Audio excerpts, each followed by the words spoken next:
I'm Bishop Baxter, Bishop of Central Pennsylvania, and I want to share with you a story about my life.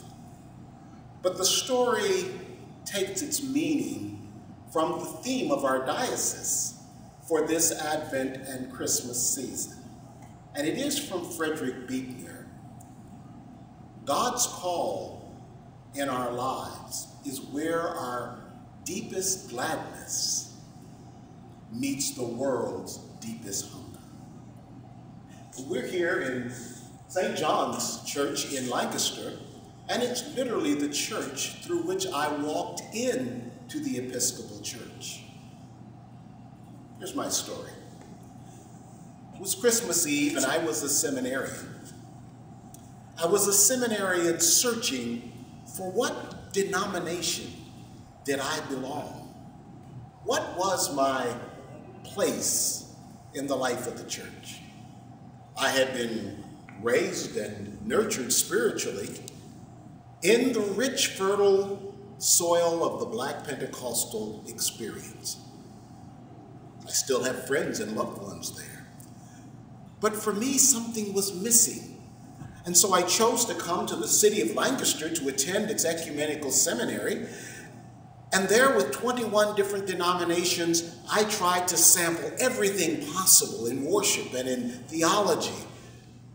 But nothing satisfied, and my hunger became deeper, as did my spiritual despair. And I had stopped going to church anywhere. Christmas Eve, 1974. I'm putting together the baby carriage for my little girl. Something said to me with irresistible tone, "You should be in church tonight." Church tonight? Well, I had never been to a Christmas Eve service. My tradition always had service the Sunday closest to Christmas. But it was so compelling, and I thought to myself, where should I go? And I just saw this church that I had passed many times taking my children to nursery school, but it never come. And so I got in my car, raced over with my corduroy pants and my old jacket and ski cap, and raced over. And when I walked into the church, there was a feeling that I had come home. My hunger was somehow beginning to assuage. Well, I walked in and the ushers greeted me. They greeted me warmly, and one said, "Just a moment," and he walked over and he got a chair. That chair was taken to the only space that was left in the church that was full and tucked in where others were sitting around the font. In fact, it was placed just about here. And I sat, not really realizing the powerful symbolism of the font and the way in which we enter the church by baptism. But here I was, tucked in with others around the font. I had no idea what was going on. I had never experienced Episcopal liturgy, prayer book liturgy before, but I was somehow in awe of the beauty of the worship.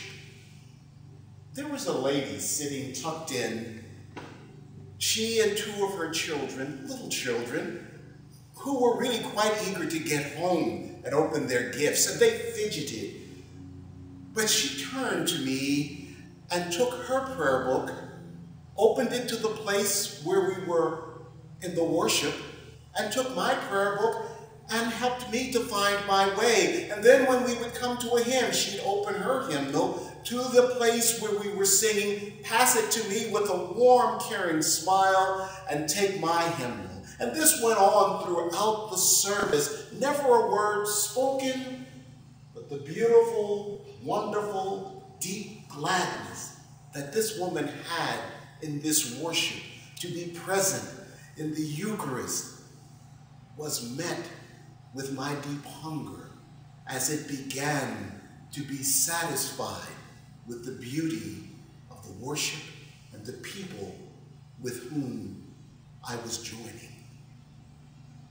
Well, our deep gladness of knowing God's love and God's joy is something only God can give us. And the deep spiritual hunger that others have to know God can only be something that is a gift of God as well. And when the gladness of someone sharing the experience of their faith meets the longing that God has put into the heart of another, something very wonderful happens.